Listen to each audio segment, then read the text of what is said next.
최근에 났던 기사 제목 기억나세요?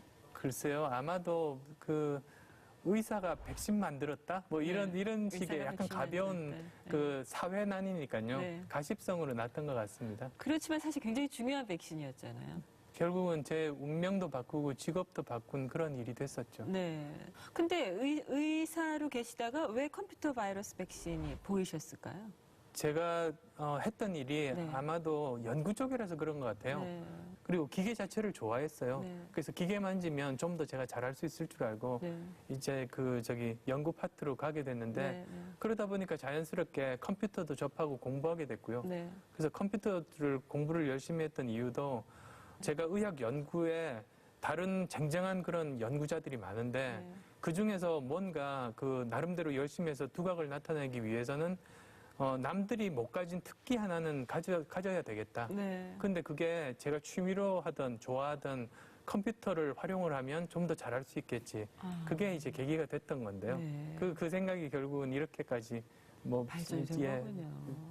안철수 교수께서는 실패는 해보셨나요? 의대 그만두고요. 네. 그러니까 의사 그만두고 사업을 할 때 처음부터 참 힘들었죠. 네. 그래서 거의 4년 동안을 매달 월급줄 걱정하면서 살았는데요. 안연구소가 지금도 월급날이 25일인데 그 25일 월급을 주고 나면 월초가 되면 아무리 계산을 해봐도 월급 줄 자신이 없더라고요. 다음 달. 예. 네. 그래서 그 고생해서 이제 월급을 만들어 놓고 나면 또 월초가 되고요. 네, 그렇죠. 그래서 그때는 4년 내내 가졌던 생각이 제발 한 달만이라도 2달치 월급 정도를 모아서 그 다음 달 월초에 좀 고민 안 해봤으면 좋겠다. 4년 내내 그러셨어요? 예. 월초에 그때를 떠올려 보면 공포스러워요. 공포스러워서. 그런 것들이 4년 내내 됐다고 생각해 보시면 아마 아실 수 있을 텐데요. 예. 액수도 많고요. 예. 네. 그리고 회사 만들고 2년째인가요? 어느 날 이렇게 회계장부 검사를 했어요. 제가 했던 일이 회사 작을 때는 그 CEO가 모든 일들을 그렇죠. 세부적으로 다 해야 됩니다. 그래서 매일 밤마다 직원들 다 퇴근한 다음에 전표 가지고요. 10원 한 장이라도 틀리지 않을까 계속 검사하는 게 제 일이었거든요. 밤 8시, 9시 정도에 정신없이 이렇게 계산기 두드리다가 갑자기 내가 뭐 하고 있나 그런 생각이 이 좋은 머리를 이렇게 단순 들더라고요. 노동에 쓰셨다는 거죠. 근데 꼭 해야 되는 일이니까요. 네. 그러니까 그게 이제 4년 동안 계속 했다고 상상을 해보시면 충분히 실패라는 것에 대해서 안고 살았던 셈이죠. 같이 이렇게. 후회도 하셨나요? 제가 감정 소비하는 후회는 하는 편은 아니라서요. 비교도 그렇게 많이 하지도 않고요. 그래서 그나마 좀 더 버틸 수가 있었던 것 같습니다. 그러면 회사를 차리셔서 4년 동안은 월급을 어떻게 하나 그걸 걱정 계속 하시다가 어떤 것이 전기가 됐을까요? 다시 이렇게 흑자로 돌아서고. 99년 4월 26일 날 그 CIH 바이러스라는 게 아침 9시에 컴퓨터를 키는 사람 컴퓨터를 전부 망가뜨렸어요. 그래서 전국적으로 추정인데 30만 대에서 50만 대 정도 컴퓨터가 동시에 망가졌거든요. 컴퓨터 많지도 않을 때죠. 예, 많지도 않았을 텐데요. 그러면서 이제 그전까지는 컴퓨터 바이러스 백신이라는 게 선택사항이었던 거죠. 그러던 게 이 한 번 사건이 터지니까 피해가 너무 심각해서 도저히 그냥 놔둘 수가 없게 된 거죠. 그러면서 이제 필수품이 되게 됐어요. 그래서 이제 한 단계 올랐었어요. 그러니까 경영학적으로 보면 시장의 크기가 엄청나게 갑자기 이제 급성장을 하게 된 거죠. 그것이 계기가 돼서 그때부터는 이제 월급 걱정 안 하셨나요? 네, 월급 걱정은 안 하게 됐고요. 근데 나름대로 이렇게 성장하면 성장하는 대로 그게 또 기회일 수도 있지만 사실은 그때부터 또 위기의 시작일 수도 있거든요. 그때는 어떻게 대처하셨어요? 이게 잘 된다. 이게 나한테 근데 위기구나. 예. 그건 어떻게 하셨어요? 그건 우선은 시장이 커졌을 때부터 위기라고 생각을 했었던 게요. 1년에 시장 크기가 4배가 커졌어요. 4배면 얼마입니까? 300%거든요.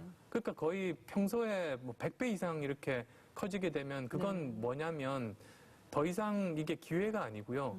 그전까지 1, 2, 3등은 아무 의미가 없고 완전히 새로운 환경에 준비된 순서대로 등수가 새롭게 매겨져요.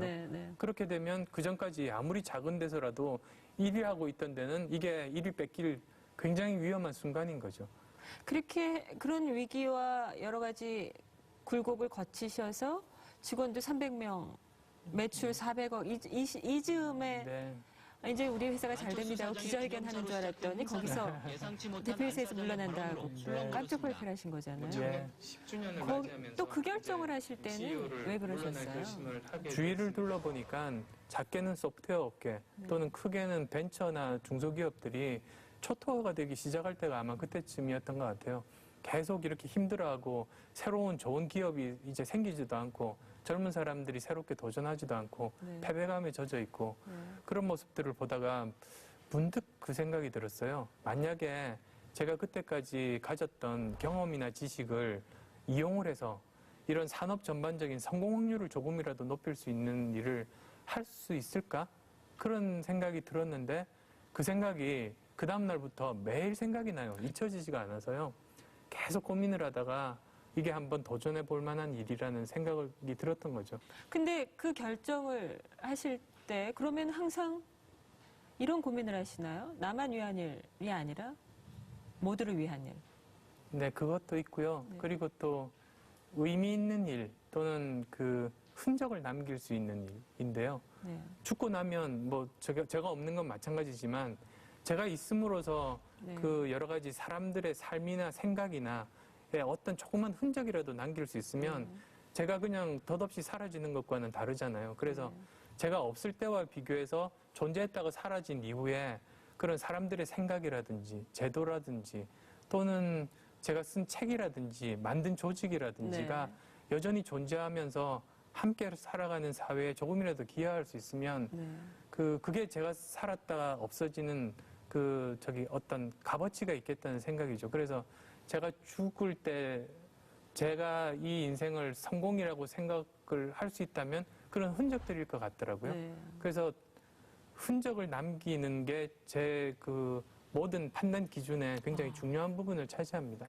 그러니까 결국은 내가 정의하는 성공은 이 땅에 와서 흔적을 남기는 거라고 하실 수 있잖아요. 네. 특히 어떤 흔적을 남기고 싶으세요? 어떤 걸 변화시키고 싶으세요?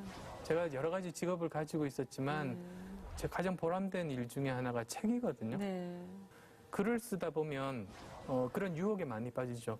그 순간에 자기 이해 타산에 맞춰서 글을 쓴다거나 또는 자기 그 순간에 좀 더 멋있게 보이는 그런 걸로 글을 쓸 수도 있는데요. 만약에 그렇다 보면 정말로 부끄러운 사람이 되겠더라고요. 사람은 죽어도 글은 남는 거기 때문에 그게 그 당시에는 좋아 보일지 모르지만 나중에 굉장히 부끄럽게 되겠다. 그래서 거창하게 말씀드리면 글은 역사의식을 가지고 써야 되겠다. 그런 생각을 많이 합니다. 그래서 항상 글을 쓸 때는 저는 그렇게 쓰고 있는데요. 그런 의미에서는 그 책이 가장 흔적을 잘 남길 수 있는 그런 것 중에 하나인 것 같습니다. 나중에 전업 작가 선언하시는 건 아니시죠? 전업 작가 생각은 없었고요. 그렇게 필력이 좋지도 않습니다. 아까 말씀하실 때 사람은 그 사람의 선택과 행동으로 보여진다고 말씀하셨잖아요. 그러면 쓰시는 글 또한 내가 선택해서 실제 행동으로 보여준 것만 쓰신다는 원칙이 있으실 것 같아요. 네, 그렇습니다. 제가 수업 시간에 그 학생들한테 이야기하는 것 중에 그런 게 있어요. 성공한 사람들의 책을 읽을 때는 조심하라고 하거든요. 성공하신 분들 중에 어떤 경우는 그분이 아주 젊을 때나 어릴 때 별 생각